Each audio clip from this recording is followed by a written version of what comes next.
right. Hey everyone. I'm Jennifer with Spark Flash Fiction, and we are going live today with Shannon Sue Dunlap, who is the author behind Her Book Boyfriend from our latest issue, which if you haven't read it, you need to go read it because it's very, very good. So we are so excited to get to have her today to chat with her. Now, Shannon, I want to start off by asking a little bit about the inspiration behind Her Book Boyfriend. Well, I was in a writing workshop at a conference, and this may be terrible to admit on a Spark live stream, but I hadn't really heard of flash fiction till that conference. I wasn't familiar with it, but I was interested, so I went to the workshop and they gave us a writing prompt to write some sort of fantasy story, which is something else that I don't really normally write.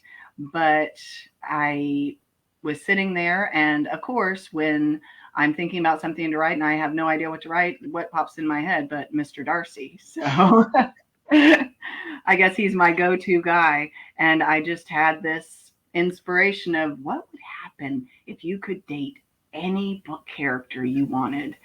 That's the dream, right? So it just evolved from there. I love that. So while we're talking about that, when you did your takeover on Tuesday, you mentioned that you had a few indie romances. So Mhm. why don't you tell us a little bit about those romances? Well, I did a couple of clean and wholesome romances for a series with some other authors. It's called the My Korean Crush series. I'm actually a fan not only of Mr. Darcy, but of Korean dramas. Have you ever heard of them? Yes. Okay. More people have now because of Netflix and things like Squid Game, I think. Hmm. But I've been a fan for maybe about 10 years, and it used to be you just get kind of a blank look, oh, okay, that's nice. But they're actually very romantic. And not the Squid Game one. I haven't watched that one, but from what I hear, that one's not all that sweet. But they have some very sweet romantic ones, and I really like those. And so I wrote a story kind of based on my own life for the first novella called Flower Boy Tour Guide. In Korea, Flower Boy just basically means a hot guy. So, hot guy tour guide. And uh, I put the heroine as a K drama fan who goes to South Korea and joins a bus tour to see all the famous filming locations.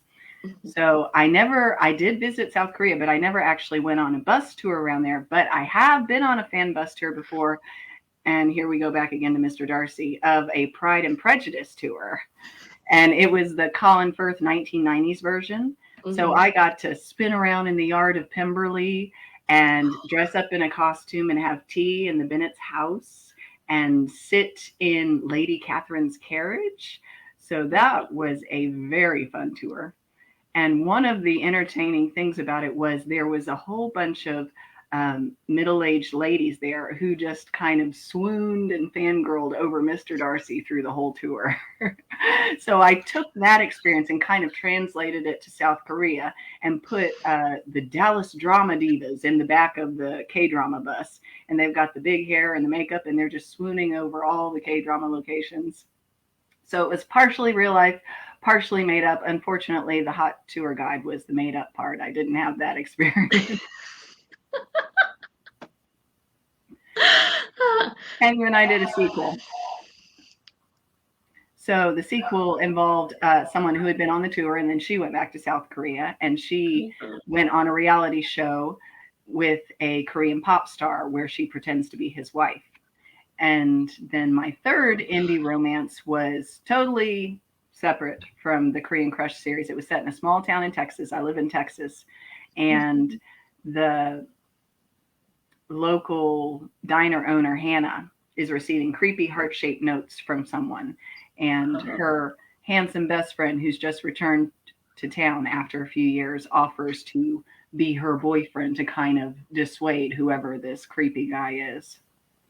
Gotcha. Now those sound really good. I'm gonna have to go I'll read have to those. send you a copy. Yes, thank you. But like by the time this interview's over, they're gonna have so many books on their TBR list. It's not even gonna be funny. I hope I've so. already got 3 new ones now talking to you. So now one of those books you're offering for free for your newsletter subscribers, right? Which one is that? That's the first one, the Flower Boy Tour Guide with the Dallas Drama Divas in the bus. So yes, if they sign up for my newsletter at shannonsuedunlap.com, then they get that novella for free. Okay, good deal. Now I can't help but notice the poster in the background, which goes with my next question. Yes. Because on your website, you said that you're a fan of classical musicals. So is Singing in the Rain your favorite? No, I really love it, but if I had to pick a favorite, Gene Kelly would probably be in it. I think I prefer The Pirate or Summer Stock. Both of those he did with Judy Garland, and they had amazing chemistry. And but there's so many musicals I love. Seven Brides for Seven Brothers. Oh, that's a good one. Um, Disney used to make really great movie musicals back in around the 60s, I think. The Happiest Millionaire, Pete's Dragon. There's there's just too many to count. But have you ever heard of the board game Encore? I No. rock at that game. It is a musical board game where they have word prompts on cards and you play Mhm. it in teams, and there'll just be maybe one word on a card like day. And one team has to come up with a song with day in it. And if they get it, then the other team has to come up with a song with day. And the other team has to go back and forth and back and forth. And it's really hard to beat me at that game. I have so many musical songs stuck up here. That sounds like so much fun. So, now you've already said your favorite musical. So, what's your favorite musical song? Like, what's like the song that you can't stop singing and you just love it so much? That's impossible to answer. My word. Uh, mm, I'm trying to think of one that just pops into my head all the time, but I really don't know. It's kind of like the game Encore, where if it's just the situation or the day or the word somebody says, and then all of a sudden I'll think of a Mhm. song. Um, you want to play a spur round right now? Just give me a word and see if I can think of a song. I hope I can live up to my reputation. Okay. Light. Light. Hmm.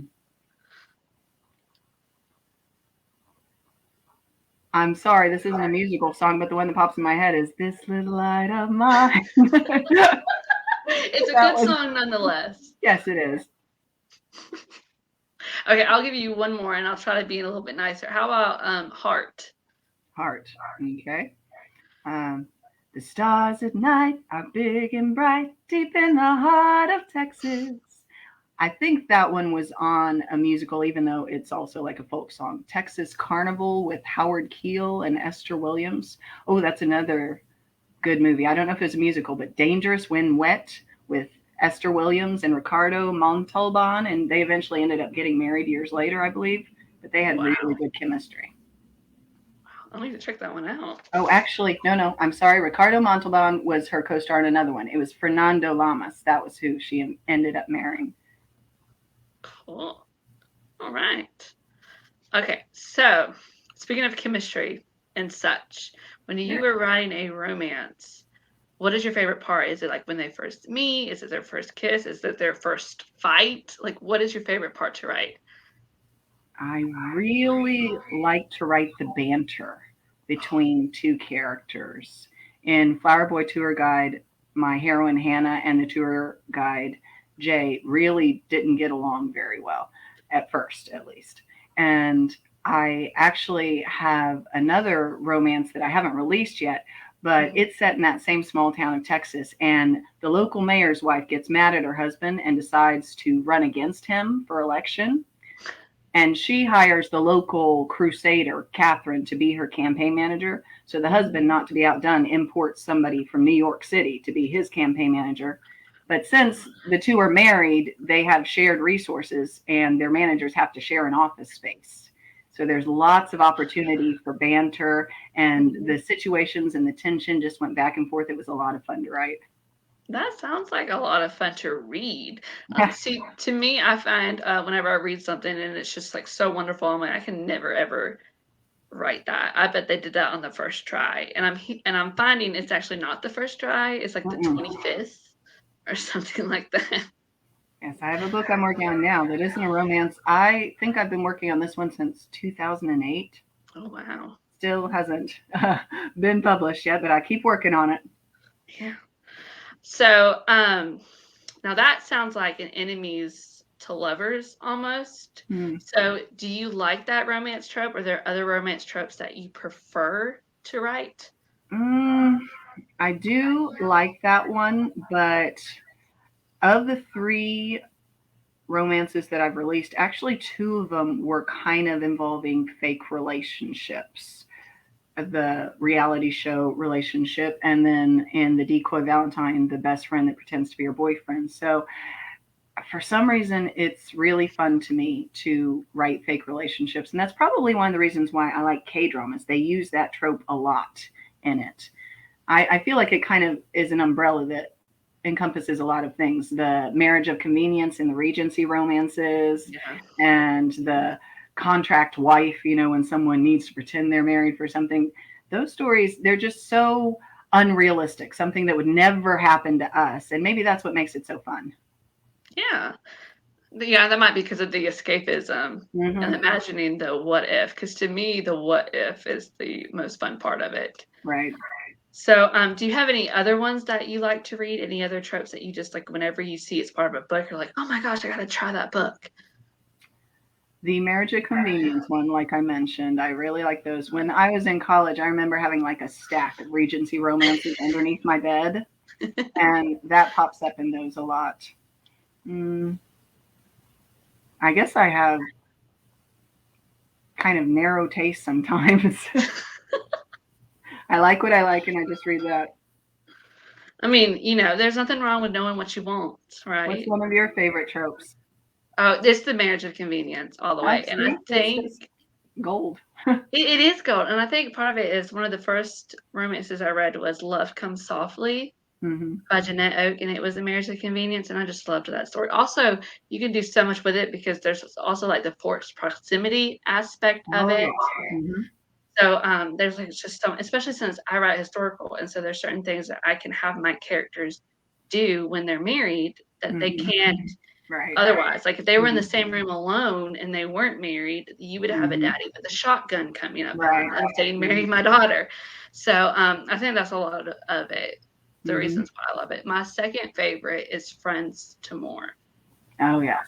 Hmm. and it's mainly because they have like the history and they really know each other, and I like having that foundation in a Hmm. relationship. So yeah. All right, now tell me, now that we're talking about books and tropes, tell me some of your go-to authors. Mm, one book that I just keep rereading over and over again is by Ellen Montgomery. And yes, the Anne books are wonderful. I love them. And actually, her style is so different from mine because she's very descriptive. And, she'll just describe all the trees and the flowers and the hills. But I don't mind with her because it's so poetic and so beautiful. And the one that I really like by her, though, which is a standalone novel, is The Blue Castle.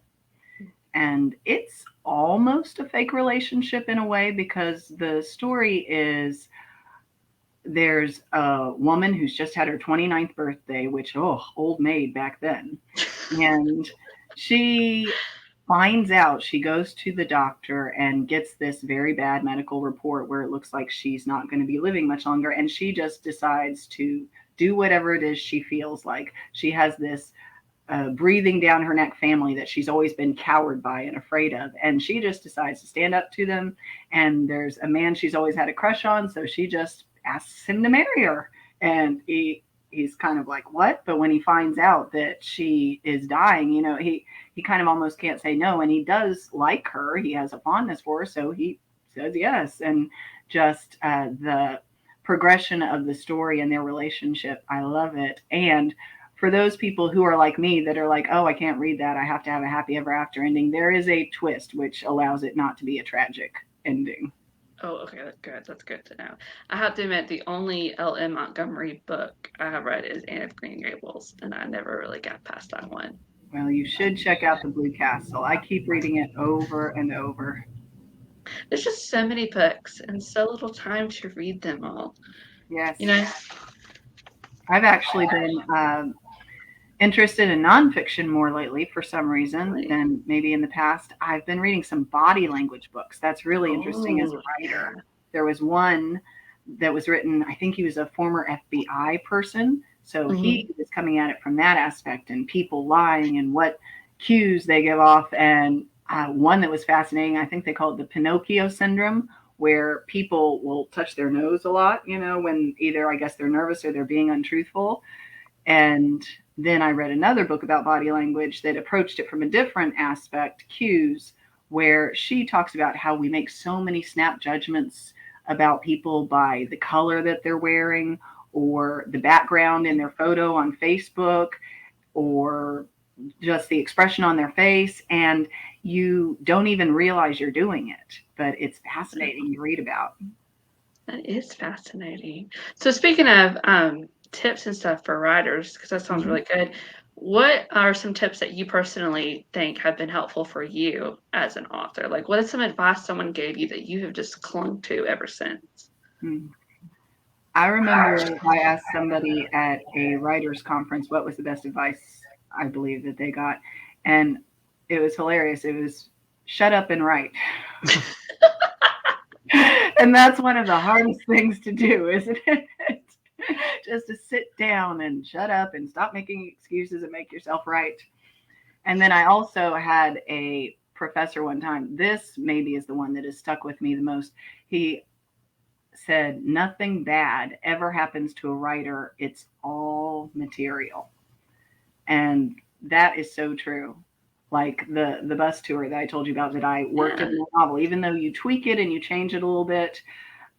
Yesterday, something unpleasant happened to me where some people at work were using somebody's one-legged scooter. When somebody breaks their leg and they have that one-legged Mhm. padded scooter, they were using it to go up and down the hallway, and they challenged me to do it. And I gave it a try, and I fell flat on the floor almost immediately, banged my Oh, head, and it was so painful at the time. But the next day, I'm thinking, I could use that in a story. It makes almost all the heartache worth it. yes, I have to agree. There was one time I used to teach at this after school club, and one Mhm. of the students had lice, and I did Oh, not know that until a oh. week later when I had lice. And Mhm. it was awful because I've never had lice before. It was a brand new experience, and we're like, I had spread it to people without meaning to. And then 2 weeks later, I was like, you know what? That actually would be really funny in a book. And like somehow fictionalizing it made me able to laugh about the whole Yeah. thing. Mhm. So I love books that make me laugh. me too.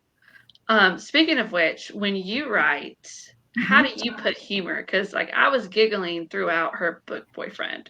So Yeah. do you do that on purpose, or do you have to like go back and weave that in, or is it something that you just kind of do naturally because that's like the way that you talk?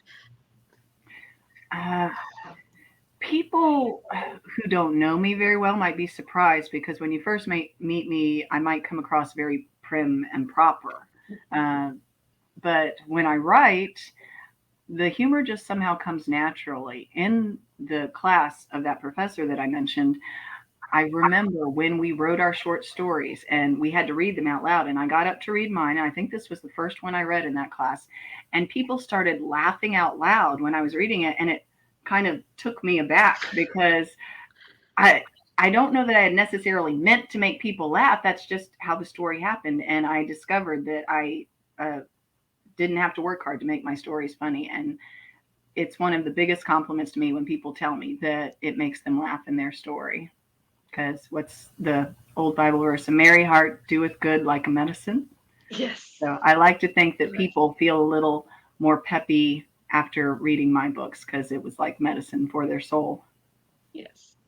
I have to say, at least that story was. It was a nice little pick me up. And also, I wanted to ask you this because your story got me thinking. Mm-hmm. If you, say, had like a fairy godmother who could gift you with any magical power, what is something that you would want?